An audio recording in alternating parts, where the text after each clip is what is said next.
Cet objet peut vous faire économiser une belle somme si vous êtes streamer. C'est l'Avermedia AX310 et son principe est un peu spécial. Alors vous devez sûrement connaître le combo souvent utilisé par les streamers, c'est-à-dire une table de mixage Go XLR et un Stream Deck. Mais si je vous disais que cet AX310 reprend le concept des deux pour un prix tout à fait similaire à celui d'une Go XLR. Et ça sans même compter un Stream Deck à côté. En plus actuellement son prix est encore moins cher, vous comprendrez très vite pourquoi. Donc vu comme ça, la solution proposée par Avermedia semble être bien plus économique que d'acheter les deux produits séparément. On va voir alors si elle tient vraiment ses promesses. Mais je tiens à vous informer que cette table de mixage m'a été envoyée par Avermedia, comme ma dernière vidéo, puisque cette vidéo vient entre guillemets compléter tout ça. Vous allez donc pouvoir la retrouver chez mon partenaire Maxisport, puisque c'est également grâce à eux que j'ai eu ce partenariat, donc merci à vous deux. Alors, vous connaissez déjà Maxisport, il propose une grande variété de matos pour le gaming, et actuellement il y a des promos justement sur la marque Avermedia, notamment la AX310 que je vous présente maintenant, puisqu'elle est dispo actuellement chez eux à 290 € à la place de 340. Donc vous retrouverez un lien en description, si jamais ça vous intéresse. Ce sera également un lien affilié comme d'hab, ça permet d'aider énormément la chaîne. Et puis vous avez toujours mon petit code promo XARITO de 5% qui va sur tout le site. Et comme d'hab, c'est pas parce qu'on m'envoie un produit gratuitement que ça va forcément altérer mon avis, donc si jamais il y a des choses qui vont pas, j'hésiterai pas à le dire. Mais continuons tout de suite sur la vidéo. Cet Avermedia AX310 est avant tout une interface audio qui servira à faire la connexion entre votre microphone XLR et votre ordinateur, mais c'est également une table de mixage, ce qui veut dire qu'elle offre une gestion de différents canaux réglables grâce à ses potards, comme par exemple un dédié à votre système, un autre pour vos jeux ou encore pour le chat. Elle a de plus deux mixages audio, un dédié pour vous qui ira dans votre casque et un autre en sortie pour votre stream. Mais comme j'ai pu vous le dire, cet AX310 fonctionnera comme un Stream Deck grâce à son écran tactile, mais également ses 4 boutons réglables sur le côté.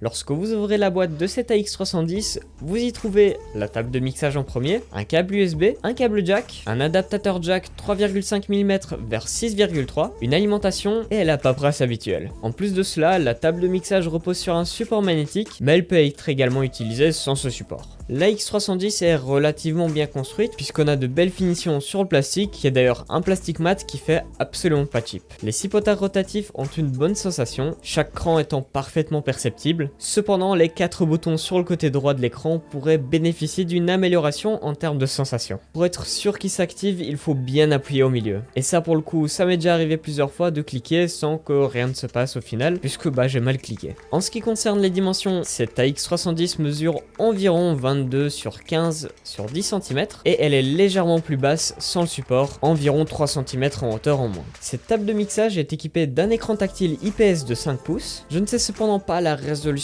exacte, mais elle me semble suffisante pour sa taille. Cet écran est par ailleurs l'une des fonctionnalités importantes de cet AX310. Il vous permet par exemple de visualiser le volume des différents canaux et plus globalement d'ajouter des boutons ou des widgets programmables qui vont fonctionner du coup comme un Stream Deck. Les possibilités sont assez vastes, cela va de la gestion de votre microphone au contrôle OBS et à la création de clips grâce à des plugins disponibles sur le store qui est dispo sur le logiciel. Cependant, il est important de noter un point négatif, l'écran n'est pas très fluide, ce qui peut gâcher un peu l'expérience, je vous avoue. Et en plus, l'interface n'est pas forcément la plus esthétique, même si c'est toujours possible de changer les images des icônes soi-même. Cet AX310 est doté d'un rétroéclairage qui encercle toute la table de mixage. Cela ajoute une touche esthétique sympa, mais il a également une fonction pratique. Par exemple, lorsque vous enregistrez ou streamez avec OBS, l'animation du rétroéclairage va changer pour indiquer qu'un enregistrement est en cours. Vous pourrez également régler la couleur du rétroéclairage, bien que vous soyez limité aux 10 couleurs proposées par l'application. Et c'est vrai qu'il aurait été intéressant de pouvoir rajouter ses propres couleurs personnalisées. C'est sûr, c'est loin d'être le détail le plus important sur cette table de mixage, mais quand on paye un truc ce prix-là, les détails clairement je pense qu'on les apprécie.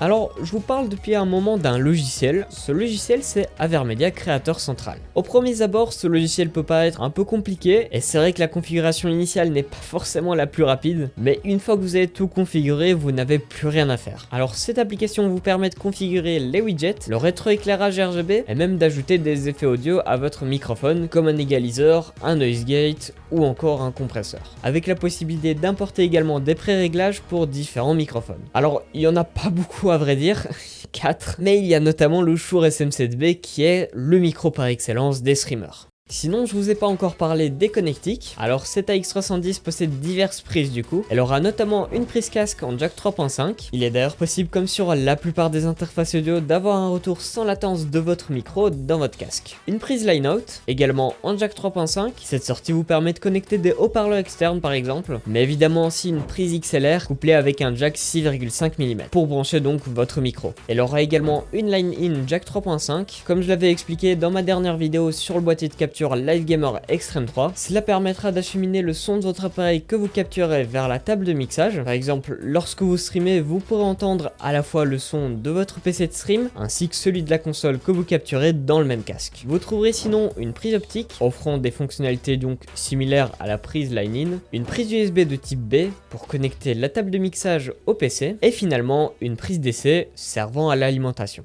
En pratique, cette AX310 s'est plutôt bien sorti durant ces 3 semaines depuis que je l'utilise. Toutes les apps fonctionnent correctement. Alors du fait qu'il faut lier chaque programme manuellement, du genre OBS, Discord, etc., j'avais peur qu'il allait y avoir au bout d'un moment des problèmes de liaison. Ça au final super bien fonctionné. Dès le moment où j'ai tout relié, j'ai plus besoin d'y retourner. Mais sinon en réalité j'ai eu tout de même des petits plantages, mais rien de critique je vous assure. Puisqu'elle a en fait planté 2 fois au démarrage et il suffisait simplement de la redémarrer. Mais une fois qu'elle a démarré correctement, là il n'y a eu plus aucun souci, heureusement, parce que j'ai envie de dire si ça arrive en plein stream, là c'est quand même quelque chose d'assez critique. Parce qu'un plantage en plein stream, ça passerait pas. Heureusement, j'ai pas eu ce genre de souci. Alors il y a encore un dernier point qui me dérange un petit peu, mais qui lui relève plus d'ordre pratique. En fait, comme la table de mixage a une alimentation externe, elle est indépendante un peu du PC. Alors quand on met le PC en veille, là il y a aucun souci, elle le reconnaît, elle se met en veille automatiquement. Le problème est quand on rallume le PC après, elle se redémarre pas toute seule. Puisque pour la réveiller, il faut appuyer sur n'importe quel bouton. Le truc c'est que je n'ai pas encore le réflexe à chaque fois de la réveiller et quand je lance par exemple une vidéo ou quoi,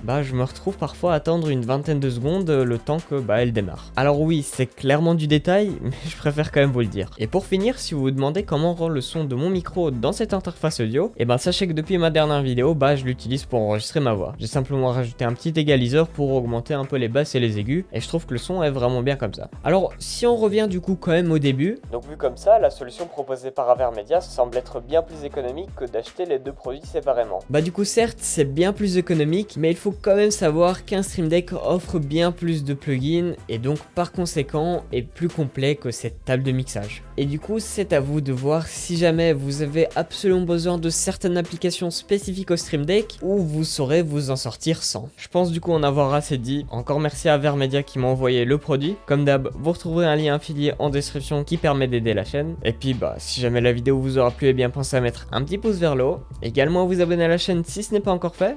Pensez également à rejoindre mon serveur Discord qui se trouve en description et également mon X qui est toujours juste en dessous. Sur ce, moi je vous dis à une prochaine vidéo.